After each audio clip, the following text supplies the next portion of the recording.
Joining me now is the CEO of YourAmericanFlagStore.com, James Stockey. James's company makes hangable wooden flags. They're actually very beautiful. We have one here in our studio, and they have a bunch of collections, including the Christian flag collection, a patriotic collection, of course, a Second Amendment collection, and they also have a Memorial Day flag art set. James, thanks so much for being with us today. Thanks for having me. I appreciate it. Well, James, tell us first a little bit about your business and how you started it, because I'm always interested. I'm on the musician side of art, but for you on the actually artistic side of art and bringing these flags to life. What made you do it? Actually, it was my wife and I's 6-year-old son at the time, about 8 years ago. He came into our garage when we were having a sporting event at our house and pitched me and my buddies on an idea where his dad, me, as a carpenter, and his mom, being an artist, would collaborate together, create wood American flags. He and I would make them together. And his idea was that my wife and my daughter would team up to do some of the artwork on the flags together. We did. And as soon as we put them online and started kind of sharing them, the business took off. Within 2 years, we were able to get out of California and move here to Tennessee. Literally we were living the American dream off this idea that our son had. And about 3 months after we moved here to Tennessee, that's when the last administration took office. And within a day or two of that, on January 7th, 2021, we were canceled.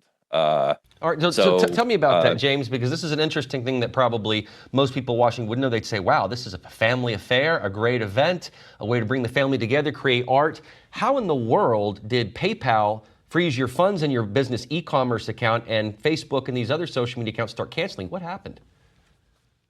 Well, I think that they can just do whatever they want. These big tech companies don't really operate by any rules. They really are running their business in a gray area. And through it all, what happened was that we had a customer ask us to make a very custom flag of President Trump. We did. We shipped it out to the customer. The customer took a picture of it, posted it on social media, and tagged us in it. And when they tagged us in it, Facebook picked it up on their algorithms and just started. They deleted our, not just our. You'd expect Second Amendment flags to be canceled, but they didn't stop there. They canceled not only our Trump flags and our Second Amendment flags, which were obvious targets, but they canceled our Christian cross flags. They canceled our military flags, our first responder flags, our melting pot flag, which is a 50-50 flag for immigrants that come here legally, do it the right way. We make those families a flag so that the kids growing up in those homes can see, the pride that their family has in all of their heritage. So to cancel a company like ours, we're a Christian family. We work our butts off. My wife and I rarely get a minute away from this business. To have it all kind of taken from us. And the worst thing was PayPal took over $100,000 of our money, held it for 311 days. And at the very end, through our lawyer, Harmeet Dillon, and the Center for American Liberty, they communicated to us that they were willing to give us back our money, but we had to sign a non-disclosure agreement and would never be able to talk about them taking our money for almost a year and almost bankrupting us. So we did not sign that non-disclosure agreement, which is why I'm allowed to talk about it today. And we're still pushing forward, trying to build our business back to what it was before we were canceled. But these companies are relentless. We also have legislation here in Tennessee that would make it illegal for these companies to do what they did to our family, to do it to other family. Anybody who owns a business, they know that every single sale is a blessing. When it's a family business, being when another family buys from us, these are all. We need every single sale to make it.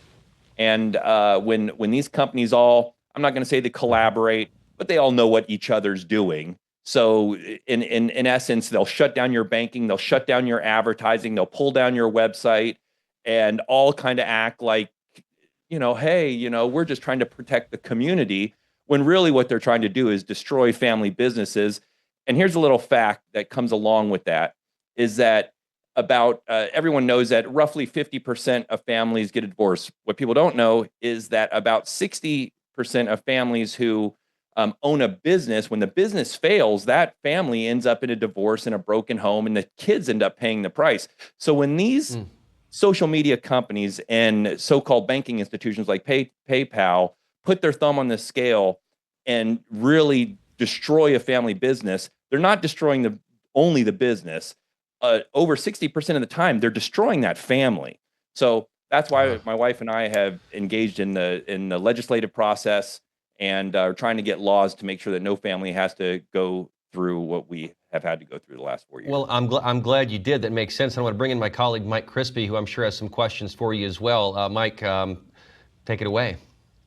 Yeah, James, it's unbelievable to hear your story. I'm curious, there's many people out there that have, I think, met, unfortunately over the last 4 years, a similar fate where they get canceled or they get banned or what have you. They get their debanking, process going through on them. But they give up. They give up and then they get crushed. So it sounds like you obviously didn't do that. You fought back. If there's anybody out there that over the last 4 years got crushed by this, runaway rogue system of justice, what's your message out there for any small business owners right now that are maybe on the cusp? How did you persevere to get through that during those hard times? Because I'm sure there are people just like you who just, got crushed by the weight of it and never recovered. So what's your message to them? My message to them would, in this life that we live, people can take away just about everything. They can take your home, they can take your money, they can take everything, they can take your business, they can take everything. What they can't take away is your relationship with God. And when the times were the worst for my wife and I, that's where we turned. And when we did, it seemed like our life really started to change. Our luck, which I don't really like using that word. I think that it's more of a blessing. When we pray, God listens, and God answered our prayer. One of those prayers was being here on Real America's Voice. When we first went on, I got a message from social media today that it was 2 years ago today that our first hit aired on Real America's Voice. So I thank you all for that. On that interview, the Real America's Voice, I'd call them an army. Their audience is an army. When they found our business was struggling, we were being attacked, we got an overwhelming outpour of support and calls and emails and messages on social media. One of those turned out to be a guy who lives out in Arizona, and he's a very smart businessman. He actually reached out to us and said, what's going on with your business? We told him that, they're capital starving us. And he said, you know what, I'm going to buy 10% of your business to get you guys back in your feet, bridge this gap, get you guys back into a good workflow. And that would never have happened without Real America's Voice. So I would say not only prayer, but get involved in groups and start being around people that are like-minded, and build your new network inside of those networks, like the Real America's Voice audience. That that's really amazing. is, yeah, pretty unbelievable. That's unbelievable. Sorry, Bo. Yeah. No, it's okay. And it's a testament to the RAV Army. You're 100% right. 2 years ago, what a blessing to be able to come on here, tell your story, and to have that remedied. I want to go back for a moment just on this issue about why PayPal and these others did this. You mentioned that they shut down your Christian flag as well, and Harmeet Dillett got involved. Harmeet's great. She understands all the legislative and legal implications, and even your melting pot flag. There's nothing wrong with that. I'm curious, even with the Christian flag that you made, was this not an infringement upon your religious liberty economically to crush that? What was the aftermath of this? I know you didn't sign the NDA and you got your money back, but what happened? Was this not a religious case? It really, again, if we go back to how these social media platforms work, they really dance between the laws on whether they're reporting, whether the users are reporting, and that allows them to really operate into a gray area and get away with what should be a violation of our freedom of religion and our freedom of speech, to be honest with you. So it could be, it should be, but this is why we need to get involved with this legislation, because the legislation could create that opportunity for people in the future if you're selling a Christian product or any religious product for that matter, you will be protected on the social media platform. But currently, they really do have a way. One advantage that they have is that I learned, and this is a very hard truth for us to swallow, was that we definitely had a case, and a case that in any normal court we would probably be a quick win.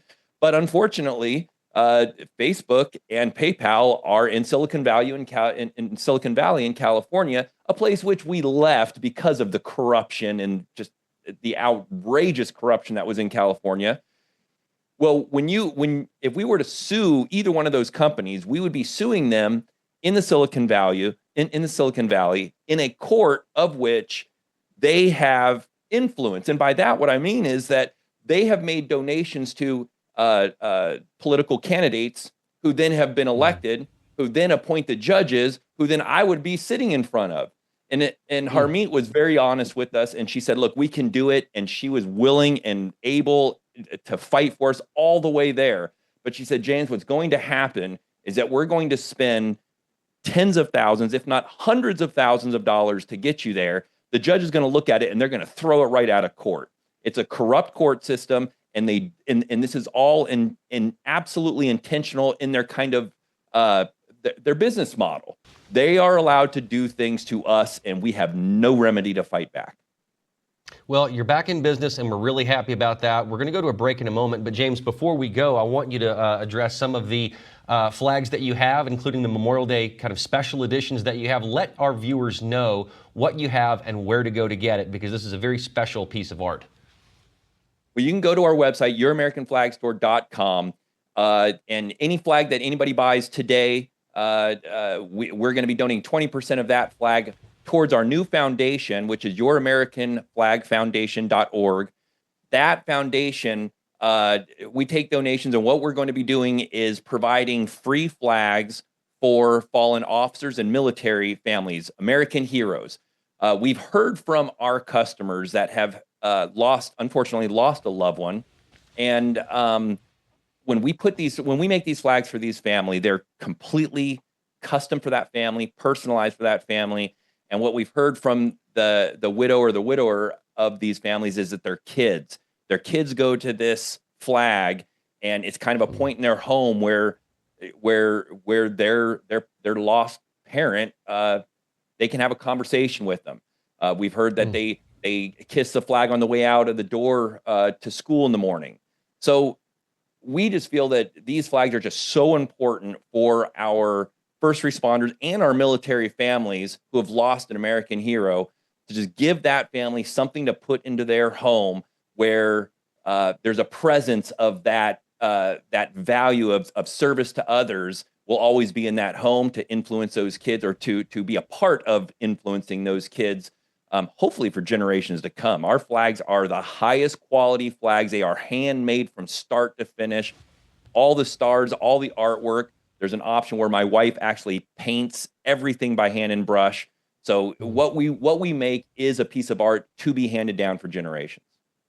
Well, James, I think it's sometimes odd to say Happy Memorial Day because you're trying to put a happy spin on a death. But I will say that what you're doing, especially with this foundation, honestly puts a varnish on what could be a detrimental day. You mentioned the fact that those children would kiss those flags on their way out to start their day, which I think is so important. So have a blessed Memorial Day, and thank you for everything that you do and surviving and thriving. Thank you all so much for having me on today. You bet. Thanks, James. And we'll be back in just a few minutes.